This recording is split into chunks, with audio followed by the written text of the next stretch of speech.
Hello, and welcome to Tim Guinee's online acting masterclass. As you know, I was the very first one to come up with the idea of an online class. And why did I do it? Well, I had an idea. Very good idea, I think. A teacher and a student should never be in the same room together.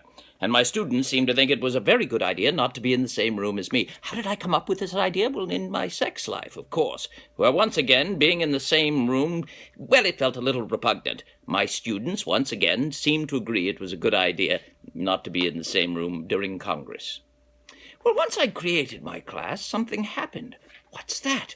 Oh, it's Dusty Hoffman imitating me. And look, right on his coattails, here comes Kevin Spacey imitating me. Well, that's fine. Imitation, sincerest form of flabbery and all of that. And then I look up and it's James Patterson. Poor old James never made a penny on his writing. He's doing one as well.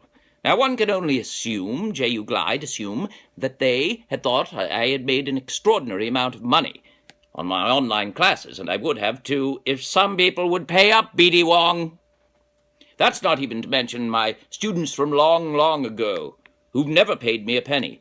When I think of John Malkovich and Terry Kinney, when they first started the famed Steppenwolf Theater Company, they were working as a balloon animal consortium in a parking lot, a Sears parking lot in Evanston, Illinois. All of Terry's balloon animals looked like penises. At least to me. Anywho, they've never paid me a dime, and I wish they would. Well, now, what new news this morning? New news. Double J.U. Glide. What new news this morning?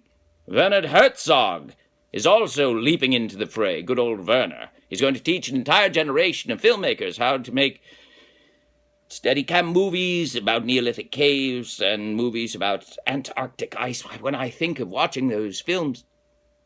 What was that? What was that noise? Did you hear that? Oh, it's my free will committing suicide at the thought of watching those films. No. That's not quite fair. Now, Werner's made some wonderful films. Aguirre, The Wrath of God, Fitzcarraldo, Nosferatu. Not to mention Grizzly Man, about my former acting student, Timothy Treadwell, who I long considered the very Sean Penn of live-action bear movies. Although, apparently, the bears didn't agree.